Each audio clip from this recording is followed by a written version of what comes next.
La raza cósmica es el destino de América.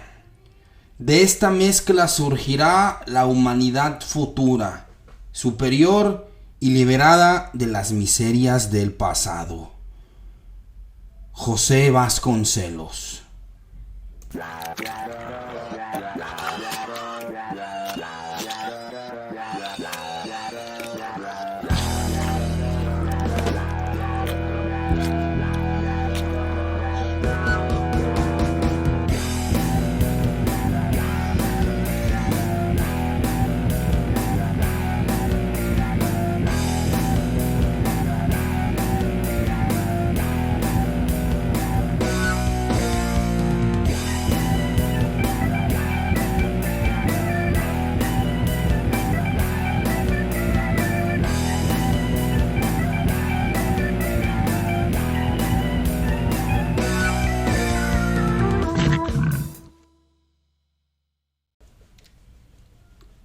Este episodio de José Vasconcelos nace de querer explicar y ahondar más en la filosofía mexicana.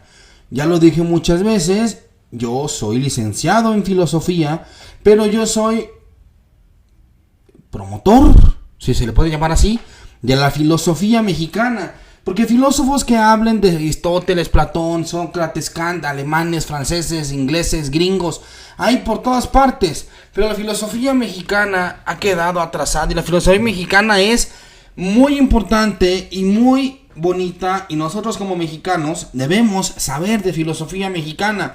Dedicamos 3 capítulos completos a hablar de filosofía náhuatl.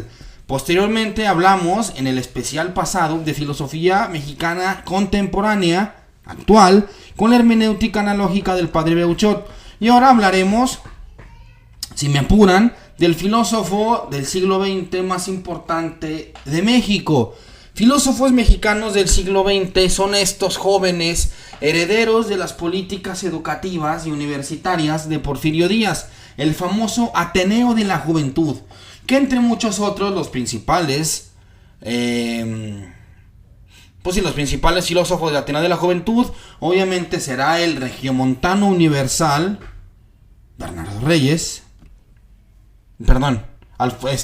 Reyes, hijo de Bernardo Reyes, por supuesto, el señor Alfonso Caso y José Vasconcelos. José Vasconcelos, el más notable de todos ellos, ya que si bien Caso y Reyes tuvieron muchos puestos y demás, el señor Vasconcelos es más importante y más famoso por 2 cosas. Porque fue creo que fue el primer rector rector de la UNAM moderna, y además el primer secretario de Educación Pública, y que puso las bases para lo que conocemos hoy día como educación pública.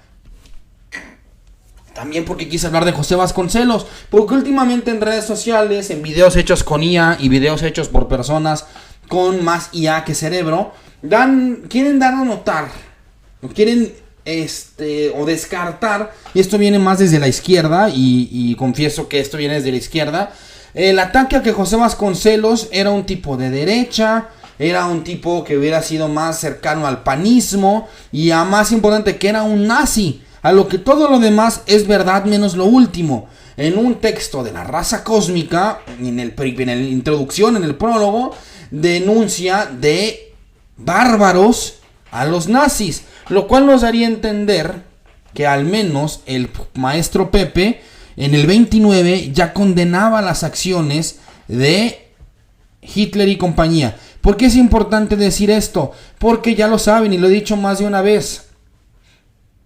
Antes de que Hitler se volviera loco y empezara a matar personas, la gente lo veía con gran admiración como un líder mundial, un líder de país, pues muy importante y muy fuerte y muy pujante. Fue hasta después que se fue a la chingada Hitler que pues mucha gente empezó a desmarcarse de él. Vasconcelos fue uno de ellos, y hasta el mismo Calles, cuando Cárdenas lo traiciona y lo corre del país, estaba leyendo Mein Kampf, estaba leyendo Mi lucha, Calles. Entonces, que alguien en los años 20, 30 del siglo pasado sea pues hitleriano no es novedad. ya después que Hitler se fue al demonio, pues ya mucha gente se desmarcó de él. El problema fue cuando gente no se desmarcó de él, aún así haciendo lo que hizo. Pero lo que sí es el que tiene el maestro Pepe, tiene dos cosas. Es un hombre de su tiempo, haciendo hermenéutica, y como ya hablamos en el episodio del Padre Beuchot, hagamos hermenéutica, y como dice Gadamer, entendamos al autor más que él se conocía a sí mismo. Y la verdad es que es un hombre de su tiempo. El discurso de la raza era un discurso que venía en boga. Inclusive venía en boga por autores como Herbert Spencer y John Stuart Mill, autores que el mismo Pepe manda al diablo. ¿Por qué? Porque hablan de darwinismo social, que tales o cuales razas eran mejores que otras. Pues no, él no habla mucho de la raza, Vasconcelos, pero no habla de una raza suprema blanca. Sí era un hombre profundamente racista, pero es algo de su tiempo. Básicamente era raro no encontrar a alguien en los años 30 que no fuera racista. Pues es normal en cuanto a su tiempo, y no podemos juzgar a Vasconcelos con ojos del 25 cuando él vivió en 1930, 20 y por así. Difícil es juzgarlo así. Aún así, un hombre adelantado a su tiempo, dio la importancia a la educación. Era un hombre que creía en la meritocracia, que creía que la educación sacaría de pobres a las personas. Pues francamente, pues es un pensamiento que ya ahora sabemos que no era verdad. La educación per se no te saca de la pobreza. Vasconcelos lo creyó en su momento, más sabemos hoy día que esa no era la respuesta. Pero igual, juzgarlo con ojos de nuestro tiempo sería un error. ¿Qué más podemos entender del maestro Pepe? Pues que le gustaban tiernitas. Una cosa que es de sus libros, dos libros que leí para este episodio, que es La raza cósmica y Sonata mágica. Más en La raza cósmica, digamos que Vasconcelos era el Luisito Comunica de su tiempo. Escribía mucho de sus viajes, ¿no? Y escribía de viajes a Argentina, viajes a Europa, viajes a Brasil, viajes a Colombia. Él viajaba mucho, después de que, bueno, pues mucho tiempo viajó mucho.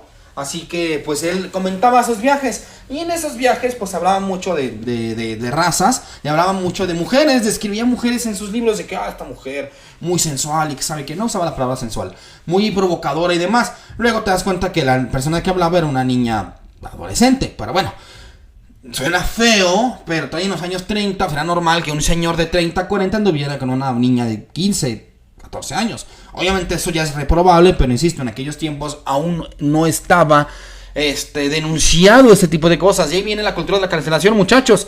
Recuerden, darnos cuenta que ciertas cosas normalizadas ya no las vamos a tolerar. Pues viene de ese tipo, ¿no? Ok, entiendo que antes se hacía, pero ya no se va a hacer. De ahí en más, el maestro Pepe tiene fama de haber sido una persona un poco ingenua en cuanto a su labor político, y una persona que le decían: Pepe, tú repartes libros para que la gente vote por ti, pero la gente no sabe leer. Un dato que les voy a dar, que es de terror, ya con eso empezaremos en la biografía del maestro Pepe. Vamos a darles dos datos de terror. Uno, ¿sabían ustedes que el esclavismo solamente se detuvo, o ya no se, bueno, se abogó por no más esclavismo, por una razón en específico? Era más barato para el empleador pagar un salario que mantener un esclavo. Recuerda, el esclavo es tu propiedad. Debes mantenerlo como mantienes a una vaca o un caballo, lo cual es caro. Ahora, si le pagan nada más el salario del empleado, te sale más barato a ti como empleador. De ahí que el esclavismo solamente acabó porque era más barato. ¿Y por qué se empezó a hacer cruzadas contra el analfabetismo en este mundo? ¿Por qué? Espero que pregunten. ¿Porque creen que la gente política y los empresarios y políticos les importó por el bienestar de las personas? El maestro Pepe sí, él se importaba por la educación de las personas. ¿Pero creen que de verdad en Estados Unidos, en Europa, les importaba a la gente? No, porque para que hubiera un obrero y pasáramos de campesinos a tener mano de obra calificada, mano de obra capacitada, pues necesitaban los obreros saber lo básico de matemáticas y de leer y escribir, porque las máquinas lo demandaban. Ocupar una maquinaria de esa índole industrial necesitaba cierta capacidad de educación, de instrucción. Así que se hizo una cruzada por el analfabetismo hasta que vieron que era necesario que el obrero supiera leer y escribir. Mientras tanto, los campesinos podemos quedar ignorantes toda la vida y no pasaba nada. De terror. El maestro Pepe fue de los pocos que de verdad le interesó en la alfabetización de las personas de manera genuina y no de una manera instrumental.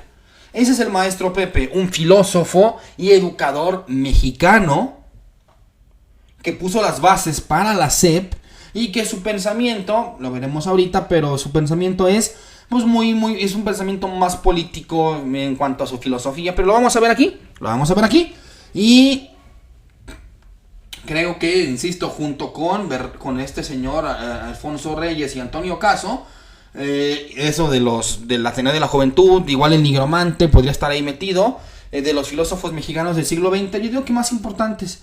De la primera mitad del siglo XX, la segunda mitad del siglo XX, pues habrá muchos otros, ¿no? Pero mientras tanto, estos son los más importantes. Insisto, en abogar y en hacer difusión de la filosofía mexicana. Ya estuvo bueno de que los filósofos se la pasan hablando de Kant y de alemanes y demás. Hagamos filosofía mexicana como mexicanos que somos y apliquémosla a México. Apliquémosla a México. Si tu filosofía no se aplica en México, pues algo estás haciendo mal. Aplícala, tu filosofía a México, apliquémosla a México, que es lo que dice el padre Mauricio Beuchot. Así que vamos a empezar con una biografía del señor maestro Pepe, y de ahí iré comentando cada punto. José Vasconcelos nace en Oaxaca en 1882, hijo de una familia de clase media con raíces criollas. Se forma en Derecho en la Ciudad de México y luego en París. En su juventud es influenciado por el positivismo, pero más tarde se convertirá en su crítico feroz. Como dije ya, el Ateneo de la Juventud, que son estos filósofos criados en estas escuelas impulsadas por Justo Sierra y por Porfirio Díaz, en el que fomentaban el positivismo. ¿Qué es positivismo? Está en la bandera de Brasil: orden y progreso.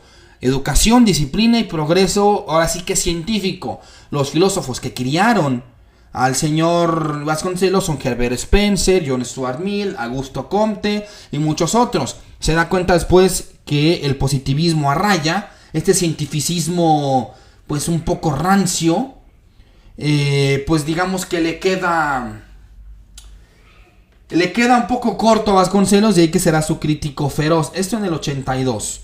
En los tiempos de la Revolución, en 1918, el joven Vasconcelos ya estaba ruco. Tenía cerca de 32 años ya para la revolución.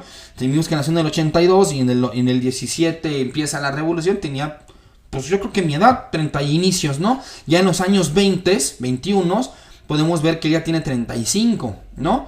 Durante la Revolución Mexicana, el señor Vasconcelos es un intelectual del ala maderista, junto con este Gildardo Marín y muchos otros teóricos del maderismo. Vasconcelos estaba junto con él. Maderismo sabemos que es un movimiento muy interesante, muy importante, solo que Madero pues lo dejó morir pues por tomar decisiones ahora podemos juzgar como equivocadas.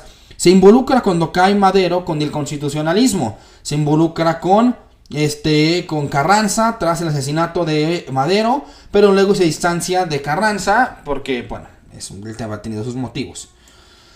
Una vez que ya en los años 20 que se puede decir que acabó la revolución, ya saben que la revolución mexicana se dice que acabó en el 20, en el 24, cuando llega Calles, cuando llega, algunos dicen que hasta que llega Carranza acaba la revolución, depende del historiador que preguntes. En mi muy humilde opinión, la revolución acaba con el gobierno de Obregón, mi muy humilde opinión. Ya luego llegará Calles y luego el Maximato y luego Cárdenas. Mucha gente pone el final de la revolución cuando llega Carranza. Yo creo que ese sí es un error. Yo creo que debe acabarse cuando llega Álvaro Obregón. Pues cuando llega Álvaro Obregón a la presidencia en los años 20, una vez que pues, cae Carranza y Obregón se hace con la presidencia, bajo el gobierno de Obregón, que Obregón es un personaje claroscuro y podemos hablar de Álvaro Obregón otro día completamente, pero Obregón impulsa un proyecto educativo nacionalista, laico y cultural y profundamente ambicioso. Bajo el gobierno de Obregón nace lo más parecido a lo que sería después la SEP, la Secretaría de Educación Pública. Del 21 al 24 toma este puesto el maestro Pepe. De ahí vendrán otros secretarios de educación como Torres Bodet. Tal vez después de Vasconcelos, Torres Bodet será el secretario de educación más importante de todos de la historia. Pero bueno, Obregón, siendo un tipo claroscuro, un tipo de tendencias pues nacionalistas, pero hacía negocios con los gringos. O sea, el tipo sí era medio laico, medio comunista, pero no tanto. Yo lo que llamaría de nuevo al Obregón es un gobierno populista. darle al pueblo lo suficiente para que te dejen, pues tú vivir como rey. Es lo que es para mí el gobierno de Obregón, populista. Un gobierno populista para mí era lo que era Obregón. Y lo mismo que hizo Calles. No tan de izquierda, sino más populismo de derecha. Yo llamaría igual populismo de derecha a Obregón, pero ahí en el límite del centro y de la derecha. Aún así se preocupó por la educación. Él sabía que José Vasconcelos le preocupaba la educación y lo puso en ese puesto. Bien por Obregón. Vasconcelos, más que filósofo, para mí es un pedagogo, un educador.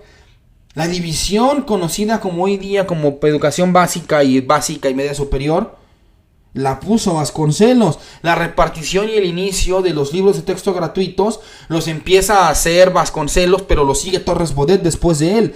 La educación en México, tal cual como la quieran llamar, buena o mala o demás, los cimientos de que hay una educación pública, de que hay una educación pagada por el Estado y que esa educación sea laica y nacionalista, ya sabemos que se quitaron las misas de las escuelas para hacer honores a la bandera. Es lo más cercano a una misa de honores a la bandera en una escuela laica. El hecho de que haya pensamiento cultural, que se quiera conocer a los clásicos, la pintura mexicana, los muralistas, bueno, muralistas todavía no. Después, ya estaba el doctor Atl ahí metido en el muralismo, pero eso fue mucho después. Pero que el hecho de que se quiera conocer la cultura prehispánica, todo ese tipo de cosas, la Plaza de las Tres Culturas, tiene mucho que ver Vasconcelos en esa Plaza de las Tres Culturas de Tlatelolco, porque él hablaba de las tres culturas, de las tres razas, que es la raza española, la raza indígena y la raza negra. Y también hablábamos de la raza china, la raza asiática, pero es por eso más después. Entonces, bueno, bajo su gestión promueve mucho el arte y la cultura, que la gente conozca el arte y la cultura. Bajo su gestión hacen los grandes murales de Rivera, Orozco y Siqueiros, con un joven Siqueiros, un joven Orozco y un joven Rivera. Empiezan a tomar sus primeras comisiones para hacer murales para México. Esto en toda la gestión de Vasconcelos. Ve el arte como herramienta pedagógica, así como los vitrales eran herramientas pedagógicas para conocer a Dios en las grandes catedrales góticas de la Edad Media. Él vio en el arte una forma de educar al vulgo, de educar al pueblo, que el pueblo bien se debería de escribir, pues que se educaran basándose en imágenes, basándose en grandes pinturas, basándose en muchas cosas que no necesitaran necesariamente la lectura. Y por último, bueno, ven el arte, la herramienta pedagógica, moral y de identidad nacional, hacer una identidad mexicana de verdad, que hoy hay un mexicanismo. Ya sabemos que el México es muy propenso a amar culturas extranjeras, a amar los gringos, a amar a los europeos, los porfiristas amaban a Francia. Entonces él quiere hacer una identidad nacional. Él mismo, Vasconcelos, es un poquito hispanista, pero bueno. Y cree que la educación debe formar al ciudadano completo. No habla de una educación funcional, como dije ya. Los grandes industriales gringos y ingleses querían que la educación en el mundo fuera nada más para instrumentalizar a los obreros y que pudieran trabajar lo necesario para poder operar sus máquinas. Oye, que tuvieran criterio, que tuvieran pensamiento crítico. ¿Para qué? Eso no me importa, me interesa que trabajen. En el caso de Vasconcelos, él creía que debía formarse a un ciudadano completo, un ciudadano integral, que tenga una razón, una estética y una moral. Sí, de ahí las clases de civismo, de ética, de pensamiento crítico. Él creía que debíamos formar ciudadanos cultos, completos y responsables. La educación debía ser formativa e integral y no solamente instrumental. Eso es lo que quería el maestro Pepe. Después, obviamente, no se pudo hacer, pero en teoría la educación debía crear ciudadanos completos. Hablemos ahora de su teoría de la raza cósmica, para no tardarnos mucho. En 1925, en su libro La raza cósmica, José Vasconcelos propone que el mestizaje, el sincretismo, es la base de una nueva civilización superior, una quinta raza, que fusiona lo mejor de todas las anteriores, la raza indígena, europea, africana y asiática. Se opone al racismo anglosajón y al darwinismo social, pero su discurso mezcla humanismo con tintes místicos y mesiánicos. El señor Pepe es como Madero. Madero era muy místico. Madero le gustaba el tarot, le gustaba el espiritismo y aún tiene un poquito de esotérico Vasconcelos. Se nota que le gustaba también la magia y le gustaba acá la cosa acá medio pachamamá, medio guashi le gustaba, ¿no? Básicamente podemos hablar de una teoría analógica. hablando del señor Beuchot aquí en Vasconcelos. En México, y esto lo dijo el mismo Miguel Hidalgo, se juntaron culturas de todo el mundo. En los tiempos de la colonia, en los tiempos del virreinato, la Ciudad de México es la ciudad más cosmopolita, la ciudad más cosmopolita del mundo. Aquí había comercio, había personas, viajeros, había de todo, y había chinos, africanos, indígenas, españoles, europeos, alemanes, había de todo. La cultura mexicana es sumamente rica por esta fusión de razas, yo diría culturas. Él usa la palabra raza. Yo creo que no viene de algo físico, sino de algo que trasciende lo físico, que es lo cultural. Yo me referiría en cuanto a la raza, que entiende Vasconcelos, en cuanto a raza entendería algo más cultural. Pues la cultura asiática, la cultura africana, europea, indígena, todo se suma, todo se junta. Hablaba también Vasconcelos de una... De escapar de la injerencia anglosajona, y hablaba de una injerencia hispánica, que todos los países hispanohablantes, encabezados, eso sí, lo que no me gusta del señor Vasconcelos, encabezados por España, los países latinoamericanos, inclusive iberoamericanos, metiendo también a Brasil y a Portugal, deberían juntarse en contra del injerencismo e imperialismo gringo, que estaba en pañales apenas en 1920. Ya estaba el señor Wilson y Teddy Roosevelt hablando de imperialismo y neoimperialismo, y ya se veían las migas y los ataques a otros países por parte de la cultura gringa. Pues Vasconcelos habló de una cultura latinoamericana y iberoamericana en este querido país México y con los demás latinoamericanos. Obviamente él decía que era liderado por España, insisto, eso no estoy de acuerdo con él, pero está bien, mínimo era hispano en contra de lo anglosajón, y hablaba de que esta quinta raza en Latinoamérica, hablaba de México también, pero en su libro Raza Cósmica habla de que ahora sí que el epítome de la raza cósmica y el epítome del sincretismo y mestizaje latinoamericano se encontraba nada más y nada menos que en Argentina.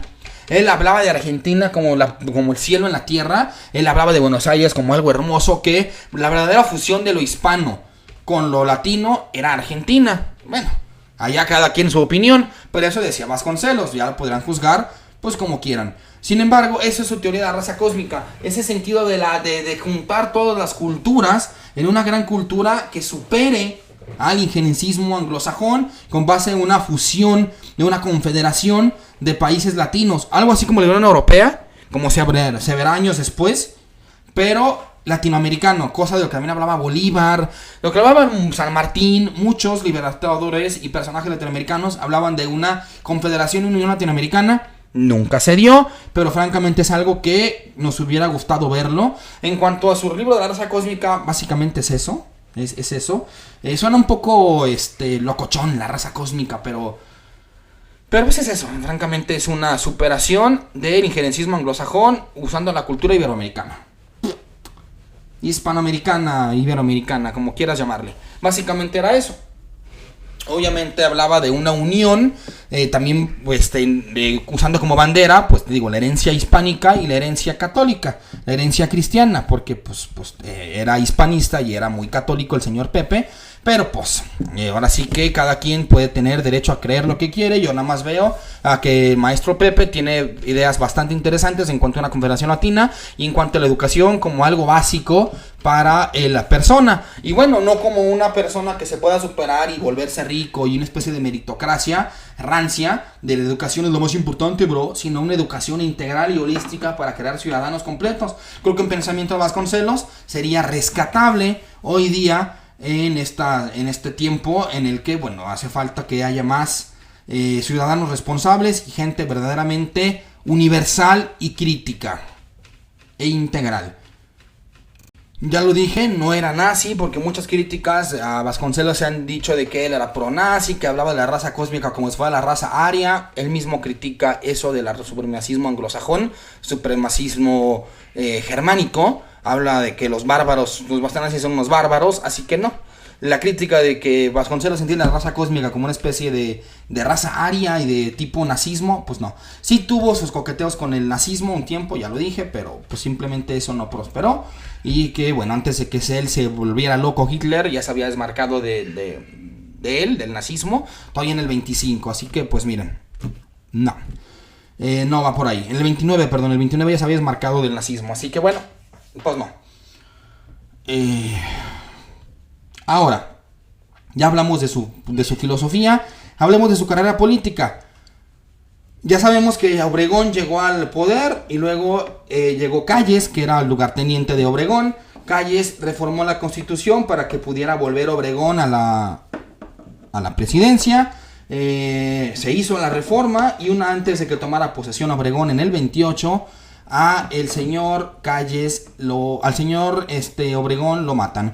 Gobernó del 20 al 24, ya saben, Obregón, del 24 al 28 Calles, y cuando en el 28 iba a volver Obregón, es asesinado en el restaurante La Bombilla por Miguel León Toral y segundo planeado por la Iglesia Católica Mexicana. Supuestamente, unos dicen que fue por la derecha, por los personas tipo Gómez Morín y demás, ¿cómo se llaman? Prepanistas, y los amigos mismos cristeros asesinaron a Obregón. Y entonces en el 28 se va a lanzar a la presidencia como candidato presidencial. Ya saben que estuvo del 28 al 30 Pascual, estuvo Portes Gil del 28 al 30, que fue Portes Gil que en el 29 pudo tumbar la querida guerra cristera que había empezado en el 26. Ya vayan a ver el episodio de Secretos Cristeros. Del 30 al 32 está ahora sí Pascual. Y del 32 al 34 Abelardo Rodríguez. El 34 llega el señor Cárdenas. Bueno, entonces ya estamos en el tiempo puestos. En el 29 se lanza contra Pascual Ortiz Rubio para la presidencia. Ya había pasado Portes Gil, ya había acabado la cristera. Y bueno, siguiendo con el maximato, el señor Vasconcelos se lanzó como presidente en el 29. Insisto, ya se había acabado la cristera. Ojo aquí. Y en la elección denuncia fraude electoral masivo y tras su derrota se radicaliza y, ojo aquí al dato, tras su derrota manda o llama a la gente a las armas. En 1930 abandona temporalmente la política activa y se vuelve crítico al sistema del partido único, al PNR, del comunismo y del control estatal sobre la educación. Ya no le gustó tanto que el Estado controlara tanto la educación, fuera más doctrinal, más ideológica, y se vuelve un poquito más nacionalista y cercano al catolicismo reaccionario. Ahí es cuando ya el señor Vasconcelos, pues diríamos que se vuelve un poquito más panista, lo que hoy sería un panista, una persona de la élite, educada, pero pues que está en contra de un partido de Estado, de un populismo como el que tenía el PNR, y un poquito más nacionalista y pues un poquito más panista, un poquito, no se acercó nunca a los cristeros, pero es cuando más cerca estuvo de Gómez Morín, porque ya pronto nacería su partido. En el caso de Topilejo, como ya les dije, después de la derrota electoral contra Pascual Ortiz Rubio, en el caso de la matanza de Topilejo, un caso que poco se comenta. Tras las protestas por fraude electoral, campesinos y simpatizantes de Vasconcelos son reprimidos violentamente por el gobierno. En 1929, en Topilejo, Tlalpan, se registra una matanza de seguidores. Vasconcelos denuncia el hecho como parte del autoritarismo callista. Esto es una cosa que no se sabe mucho. Se dice que cuando Vasconcelos pierde las elecciones, siempre se dice que se llamó a las armas y nadie lo siguió, porque venían ya un poquito cansados de la revolución, la guerra cristera y demás, y que nadie lo siguió a la barranca. Eso es un mito urbano, porque se dice que en el 29 sí lo siguió gente, en Topilejo lo siguió gente. Rumores dicen que hasta el mismo Adolfo de la Huerta le estaba dando su apoyo a Vasconcelos. En Topilejo, después de las protestas por el fraude electoral contra Pascual, Calles, que era quien gobernaba de verdad, Plutarco Elías Calles, mandó matar a todos. Vasconcelos salió vivo de milagro. Dicen que eso fue un golpe gacho a su psique y a las emociones de Vasconcelos. Sintió mucha culpa, se culpó por muchos años. En el cuento de la Sonata Mágica habla de Topilejo y de cómo mataron a varios y cómo dejaron vivos a otros para que tuvieran miedo, como una especie de terrorismo psicológico. Hay un cuento, se llama Topilejo, en la Sonata Mágica. Tramaron de por vida a Vasconcelos después de esta matanza. Él, como buen hombre de los años 30, tenía un amante, porque duró casado mucho tiempo con su esposa y tuvo amantes, muchas amantes. Fue amante de Antonieta Rivas Mercado, hija de Antonio Rivas Mercado, que si no lo conocen es quien hizo la columna de la Independencia. Antonieta Rivas Mercado era intelectual, escritora y era mecenas del círculo vasconcelista. Era una especie de, pues sí, parte de los vasconcelistas y parte de sus patrocinadores. Era amante de Vasconcelos. Después de la derrota electoral, ella junto con otros líderes quedaron devastados y se distanciaron emocionalmente, Rivas Mercado y Vasconcelos. Se dice, también es un hecho muy poco conocido, que Antonieta Rivas Mercado, por la culpa y la pena de la matanza de Topilejo, pues resulta que se desvive, se suicida en la Catedral de Notre Dame en 1939, 2 años después de la matanza de Topilejo. Y este hecho marca profundamente la vida romántica y la figura social y emocional y psicológica de Vasconcelos, porque ya siente la muerte de la gente de Topilejo en sus manos. No lo dice, pero se nota que la culpa sí le pegó feo. Hay un cuento también justamente de esta funeral de Rivas Mercado en la Sonata Mágica, un cuento muy desangelado y se la pasa repitiendo alabanzas a Dios. No habla mucho del tema de Antonieta, pero tiene un cuento sobre justamente eso, un escrito sobre Rivas Mercado en Notre Dame. No podía aceptar la muerte de Rivas Mercado como una muerte de su amante, porque todavía estaba mal visto que pues tuviera un amante, ¿no? Él estaba casado, entonces pues no podía hablar directamente que fuera su amante, pero sí se nota que le dolió. Y el tema es que lo dejó bastante tocado, el tema de las muertes de Topilejo y las muertes de Rivas Mercado. La parte final de la vida de Vasconcelos, porque le quedará prácticamente otros 30 años de vida, la verdad. Aquí esto fue en el 31 y ya él muere en el 59. Sus restos están en la rotonda de personas ilustres, pero ya en la última parte de su vida Vasconcelos ya no fue, pues lo más importante de su vida pasó ahora sí que en sus primeros 40 años, 40, 50 años. Y después de esto, pues sí tuvo juntas con el naciente Partido de Acción Nacional, juntas con Gómez Morín, políticamente ya no se le vio tan presente. Fue director de la Biblioteca Nacional, siguió siendo académico en la UNAM. O ya su vida después de estos hechos del 1930, que él tenía 40 y tantos años, pues ya fueron, pues fue la parte de su vida más importante sucedió pues ya después, antes de los años 30. Ya después pues sí tuvo ciertos temas. Ahí es cuando dicen que más se alineó o más estuvo metido en la ideología nazi. Ya después en el 39, 45 estuvo criticando mucho dicen que estuvo escribiendo en un periódico alemán nazi, pero eso son alegaciones un poco ¿cómo les diré? Son alegaciones pues muy sueltas, ¿no? Pero el chiste es que la parte importante de su vida pasó a los primeros 30 años. La segunda parte de su vida pues fue un poco más discreta, dedicado a la academia, a escribir sus memorias y atacar a sus enemigos. Obviamente pues en el alza del prismo, que le tocó ver yo creo que hasta después de Ruiz Cortines y cuando ya entró López Mateos. Él ya era un hombre viejo, insisto, murió casi a los 80 años. O sea, ya en el 59 ya era un hombre muy muy viejo. Entonces pues ya la vida de Vasconcelos pasó más rápido y en la última parte pues no hubo mucho que notar, además de seguir siendo un importante intelectual en México. Es muy citado y muy querido por idealistas de derecha como Enrique Krause, como el señor Aguilar Camín. O sea, Vasconcelos sí está más relacionado a la derecha que a la izquierda, eso sí hay que notarlo. Yo como persona de izquierda aún rescato la parte de la educación de Vasconcelos y la parte de la Unión Latinoamericana, son las partes que más rescato de Vasconcelos, y la parte de una educación integral y holística para los mexicanos y no una educación instrumental. Obviamente, como hijo de su tiempo, tenía más que ver ideológicamente tal vez él con un panista que conmigo. Hoy día tal vez seríamos enemigos ideológicos y estaríamos en lados opuestos del espectro político, pero aún así creo que el maestro Pepe nota bastantes e importantes cosas como filósofo mexicano. Y aquí tenemos un repaso de puntos a favor y puntos en contra. del señor Vasconcelos, porque para todo tiene cosas buenas y cosas malas.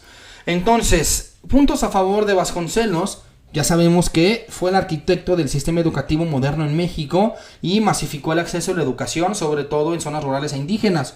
Ese es el mejor punto que puede tener Vasconcelos. Defendió una visión de mestizaje como fuerza creativa, no como defecto racial. En plena era de supremacismos blancos, su apuesta por la mezcla fue revolucionaria, por supuesto. Pues mucha gente, pues amante del sabor a bota y de los pieles güeras, no le gustó el hecho de que, ay sí, hay que mezclarnos, ¿no? Así como Voldemort, ¿no? Con los sangre sucias, ¿no? ¿Cómo crees?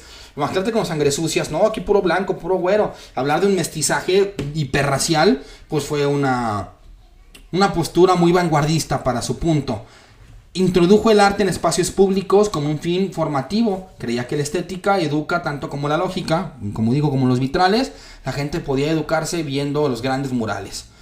Intelectual orgánico con obra escrita que abarca filosofía, política, historia, literatura y crítica cultural. Es uno de los pensadores y filósofos más importantes de México del siglo XX, sin duda, y padre de la educación mexicana.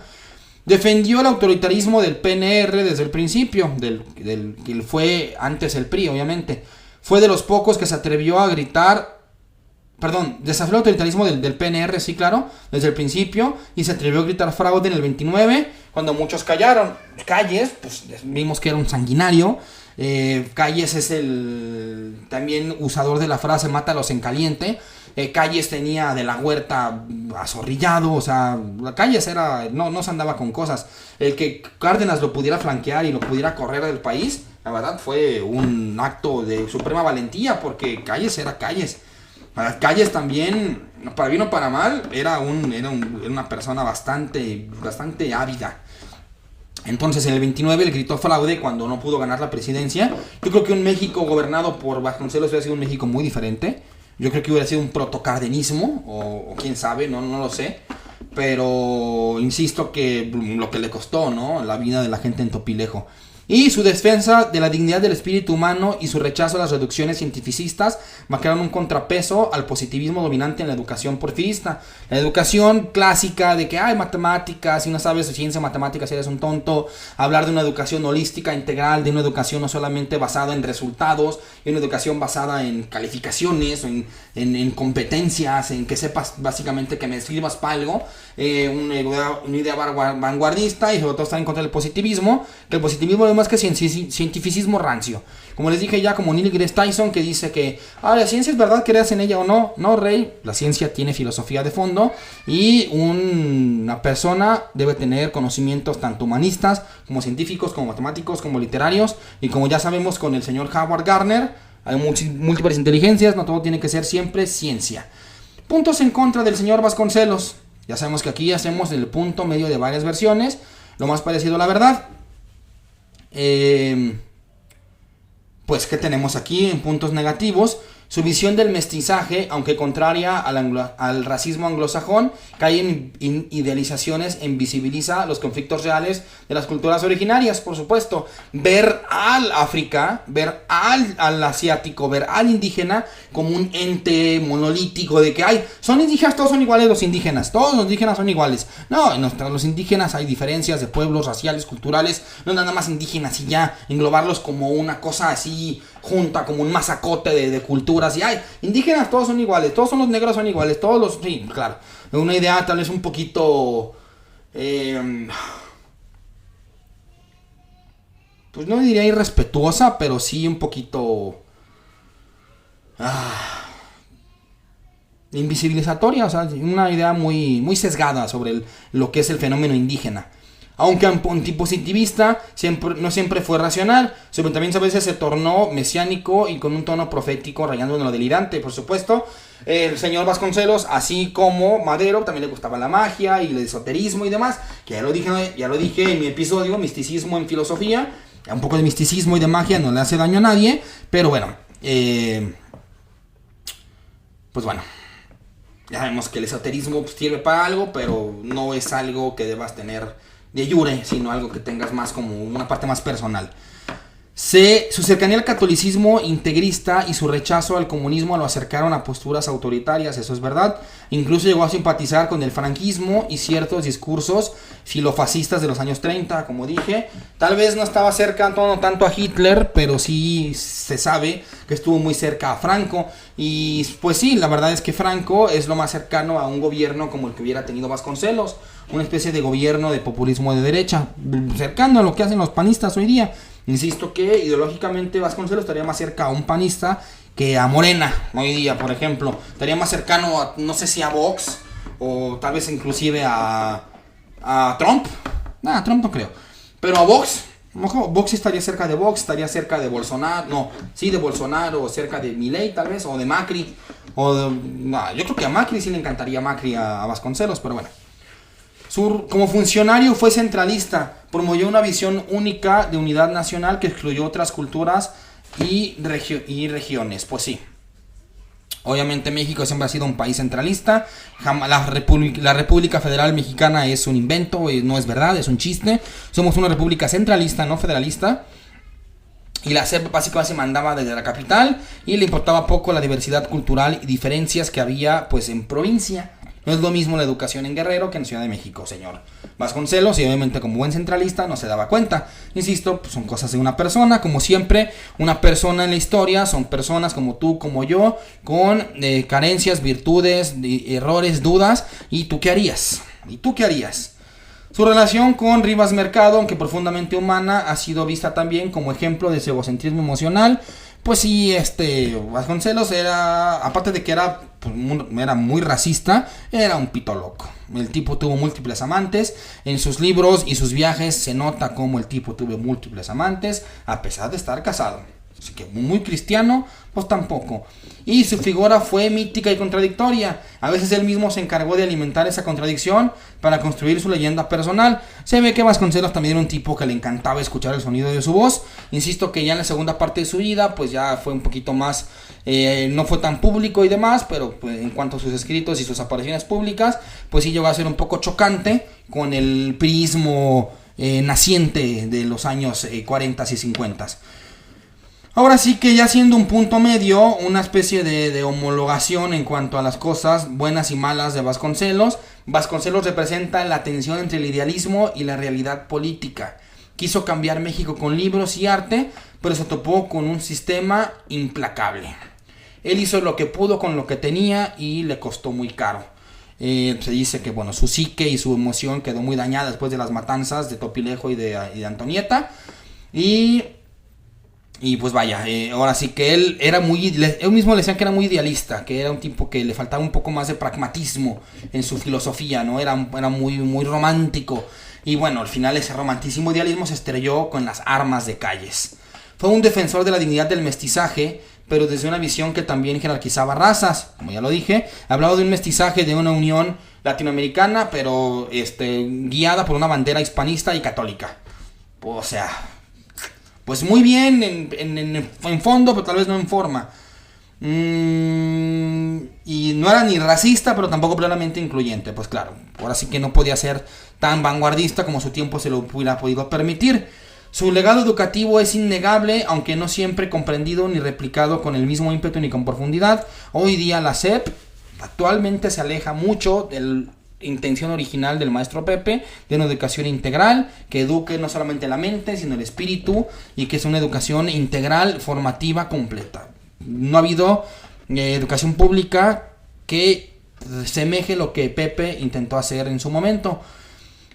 Su figura pública fue víctima de su propio culto personal, iluminado para algunos, narcisista para otros, pero sin duda ineludible en la historia cultural y política de México. Claro que después de los años 30, la figura de Vasconcelos era inmamable, el tipo era un tipo pues un poquito alzadito, pues como un oligarca cualquiera, como un comentócrata cualquiera de hoy día. Hoy día Krause se cree, y el mismo Aguilar Camín, claro, él cree que es un académico sesudo, no. Su biografía muestra que los grandes proyectos humanos suelen estar llenos de contradicciones, tragedias personales, decisiones que envejecen mal. Por supuesto, ya lo dije muchas veces,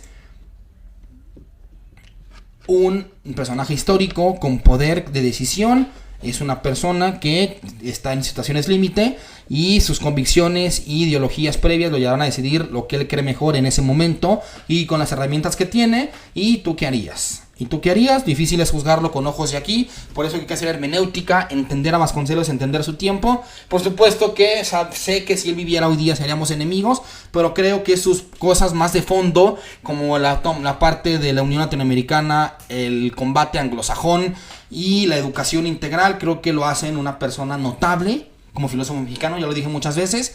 Y pues nada, aquí queda la biografía del maestro Pepe y les pondré unas cuantas citas del maestro Pepe para terminar. Primero, de la raza cósmica, en su prólogo, en el primer párrafo, tenemos la cita donde digo que no era nazi. Este libro, como les dije ya, es del 29. ¿Es del 29? Sí, creo que sí. Ay, yo ni me acuerdo. Bueno, el chiste es que dice lo siguiente. La tesis central del presente libro... que las distintas razas del mundo tienden a mezclarse cada vez más hasta formar un nuevo tipo humano, compuesto con la selección de cada uno de los pueblos existentes. Se publicó por primera vez tal presagio en la época en la que prevalecía en el mundo científico la doctrina darwinista de selección natural, que salva a los aptos y condena a los débiles. Doctrina que, llevada al terreno social por Gobineau, dio origen a la teoría del ario puro, defendida por los ingleses y llevada a la imposición aberrante por el nazismo. Aquí está una cita muy bonita donde ya podemos saber que no era nazi el maestro Pepe. Pueden ir a comentarle a sus amigos. Y dice en un viaje a Nueva York, esto es el texto de la raza cósmica, dice: le respondo, está hablando con otra persona, porque habla de sus viajes, como Luisito Comunica. Le respondo que toda civilización verdadera se empeñará en no imitar a Nueva York, que es la patria de Mamón, una lacra del mundo. Mamón es el demonio de la avaricia, el demonio que es el que adoran ni los cristianos ni los evangelistas, sino los amantes del dinero. Así que bueno, señor Vasconcelos denuncia a la gente que ama el dinero. Otra cosa más para el señor Vasconcelos. Bueno, este texto fue de la raza cósmica. La raza cósmica es un texto al que les aconsejo acercarse con cautela, porque no es un texto, es un texto fácil, entre comillas, pero no tanto. Aquí tenemos a la sonata mágica, tenemos unas cuantas citas de la sonata mágica. Aquí tenemos un texto que llama el mismo Vasconcelos, el elogio de la soledad. Aquí habla un poco más de su filosofía personal. Yo diría que Vasconcelos es un existencialista ateísta. Cree que existe un Dios, pero cree que la existencia es complicada, por decirlo menos, ¿no? Yo digo que es un existencialista kierkegaardiano, si tuviera que encasillarlo en un nombre político. Tenemos aquí esta pequeña cita muy bonita de este texto llamado El elogio de la soledad. Vean nomás esta cosa. Dice: soledad, soledad fecunda, los que no la hayáis conocido, ensayadla alguna vez. Quien aprende sus secretos vuelve a ella como a una dulce y sagrada voluptuosidad. Fortalece desde el primer instante lo mismo que un áspero tónico, pero a medida que se prolonga se vuelve suave y fascinadora. A la larga intoxica lo mismo que si fuese una especie de droga, la droga de la eternidad. El que la bebe una vez no volverá a dejarla del todo. La soledad semeja a un arte, soledad sencilla, pura y simple soledad. Seguro, soledad del marinero en el barco que no camina. Esta es soledad heroica y también estúpida. Pero ¿acaso no hay en todo heroísmo un instante de vértigo en que se confunden y se subliman todos los valores? Aquí el señor Vasconcelos hace un elogio a la soledad. También lo dice en otro texto, pero habla de que pues hay que saber estar solos, chavos. Ahora sé que si no sabes estar solo, algo anda mal con tu pametcita, algo anda mal con tu cabecita y debemos checarte porque hay que saber estar solos. Y la soledad llega a ser un poquito de adictivo. ¿Qué más tengo aquí? Pues la verdad no tengo mucho para enseñarles del señor Vasconcelos. Mira, aquí tengo una frase más de Vasconcelos, a ver si les gusta. Busca en ti mismo, busca en ti mismo, no hay más que un solo recurso: salir de nosotros mismos, no ser nosotros, ser tú. Sé mucho, me siento muy sabio, en el pecho una gran herida, en la frente un fanal. Fanal es como una cerradura. Señor, he comprendido tu ciencia y me explico el simbolismo de los 7 puñales de la dolorosa y la corona de la luz de la frente. Aquí ya son poemas acá más aleluyos. Pero bueno, aquí les dejo entonces la filosofía de Vasconcelos. En cuanto a citas, pues no tiene frases muy llegadoras. Ahora sí que él es como el Canelo, ¿no? Él te va machacando poco a poco con su libro. Pero pues no tiene frases así que digas tú muy llegadoras. La verdad no. Pero bueno, aquí tenemos a Vasconcelos, insisto, filósofo en México, para educadores. Ahora sí que checar su obra, y lo que les digo es esa educación integral, una educación transformadora, una educación completa, es lo que hay que rescatar para educadores, para pedagogos. Si les dejo de tarea escuchar este podcast, alumnos pedagogos, pues aquí está la conclusión. Se las dejo al costo. Y para filósofos, pues la filosofía existencialista kierkegaardiana, el tema pedagógico, el tema político, el tema de cómo su psique se quebró después de las matanzas, para historiadores, para todo hay aquí. Así que pues no queda más, les dejo este episodio de Vasconcelos. Háganse ustedes su propio criterio de Vasconcelos. Esto nada más es un entremés. Si quieren saber más de Vasconcelos, pues pueden tomar la investigación por su cuenta. No es nazi Vasconcelos, que quede claro, no es nazi. Y pues ya, esto fue el Cerdo en el Lodo. Nos estamos viendo en una próxima emisión del especial de aquí de cada martes. Este es el penúltimo especial, queda un especial muy especial, que es el último de noviembre, y listo, no más especiales hasta el próximo año. Nos estamos viendo, y ya saben que síganme en Instagram y Facebook, y si quieren comprarme un café, háganlo en Buy Me a Coffee, /Cerdo en el Lodo. Y hasta la próxima, nos vemos.